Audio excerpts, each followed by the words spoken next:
Hello friends, welcome back. I want you to make a prediction about this object right here. It's called a wobble. What do you think will happen when I drop it to the ground? Pretty hard to guess, right? I haven't told you anything about it. Is it soft, hard? Is it made of organic material? Is it made of metal? Is it squishy or bouncy? Is it light or heavy? And what about the ground? Depending on what we land on, that's going to change things quite a bit. So clearly we can see that an object's interactions with the world depends on its material properties. That's what a material is, a bundle of properties. There are actually lots of different kinds of materials. Some determine how an object will look, like PBR or physically based rendering materials. Those try to emulate how physics and lighting work in the real world. And there are other kinds of materials as well. So fog, particle, procedural, sky. So what's the difference here?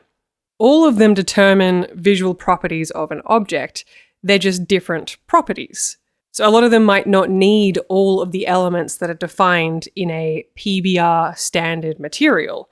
They might not even need 3D physics-based properties. Maybe 2 dimensions are enough. Maybe bounciness and velocity are irrelevant. So this might seem a little strange because in reality, we essentially just have one material chunk of properties for an object. An object's material properties determine how it looks, feels, sounds, interacts with the rest of the world. But yes, in Gamedev, we aren't dealing with reality, we're just simulating it, and sometimes we don't even want to do that. Many of our virtual environments are authored to be entirely distinct from reality and its physical laws. So Gamedev materials reflect this. If you want an object to interact physically with an environment in a way that is entirely distinct from its visible appearance, then you can. But as a baseline, most game engines and modeling software use materials and shaders that emulate the real world. So that's why we have standard materials like PBR that act as the defaults in those programs. So these just create intuitive visuals which make sense to us as humans and developers. Now, are materials shaders? Are they the same thing? In short, no. So remember, a material is a bunch of properties, but a shader is what actually renders that data, those properties, to the screen. It's a little program, a bunch of code that runs on your GPU. It receives an input and produces an output.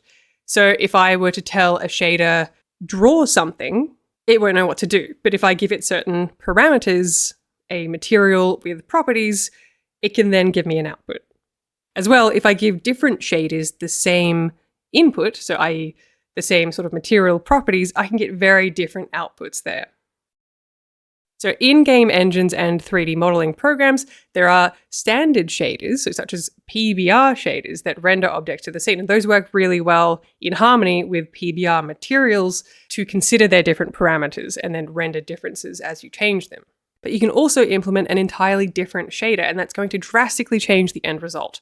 So you can take some of the parameters or entirely dismiss them and render something completely differently. So in this way, you can render an object in ways that warp its material reality. So hopefully that gives you a good overview of materials and shaders. Thanks so much for watching. I'll see you next time.